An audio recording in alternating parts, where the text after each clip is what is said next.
Hey guys, wanted to give you a quick update on some stuff. I know it's been a while for the channel, so we've been working on stuff. The Galaxie here is pretty much done.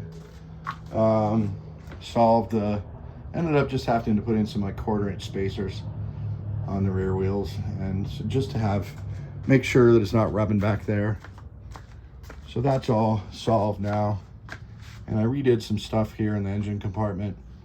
This fan shroud and overflow I've seen chromed before, but I think, you know, it's factory supposed to be black. So I ran a radiator flush and then pulled the radiator and then painted both of those with underhood black and painted the radiator with radiator paint.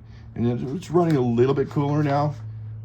Still have a little bit of a problem with the heat soak in the starter, but not as bad as it was before. It's kind of a mystery still with that, but the only things left are some really small problems with the paint, like here where it got scratched at the shop and they denied it. Actually been having multiple problems with that. With the Mercury, I had it over at Bill Nelson's in Tucson, and this is before when the car got hit. The car got hit right here at Bill Nelson's, and they admitted to it, and you know, I was very happy that they were honest about it. Well, it happened again at the same place. You can see down here, this has been pushed in. This whole thing was broken. I've kind of booger welded it there. It's not really gonna be right unless I cut it all out and redo it. I really don't want to do that. So, and they're not admitting to it being hit here a second time. So now I'm fighting with them. Really sucks. And same with the scratch on the Galaxie. Guy would not admit to doing it.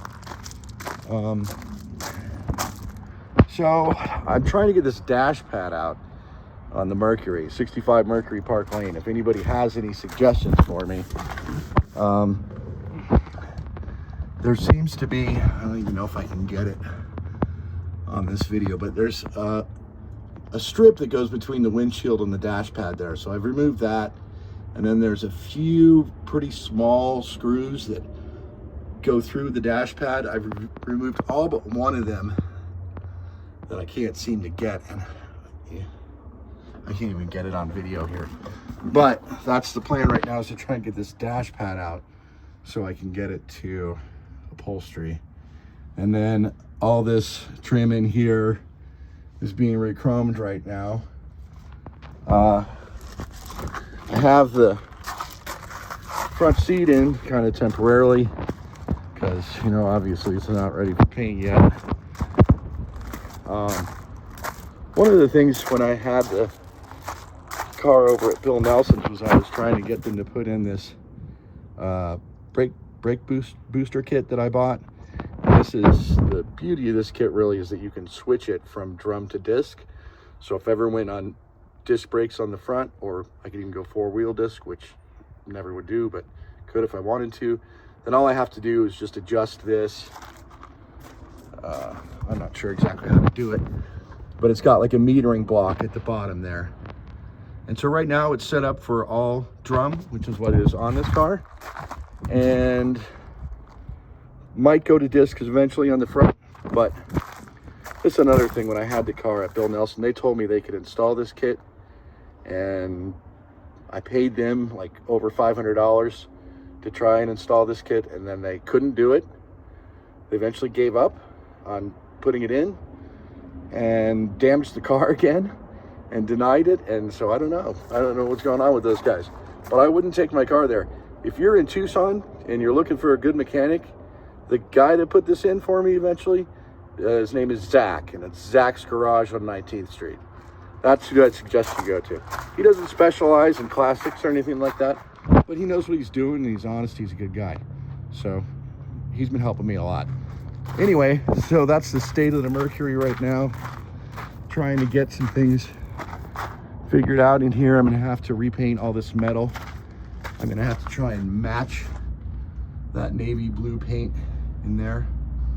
And then once I get the dash all figured out and this metal repainted in here, then I can go ahead and finish putting in the interior, which is done. It's been done actually for years. It's hard to get to things.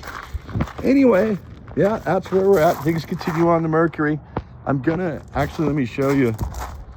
Oh yeah, I wanted to talk about engine enamel. I don't know if you guys ever use engine enamel to paint stuff, but I spent a bunch of money on the paint that I used for the underhood, this Galaxie.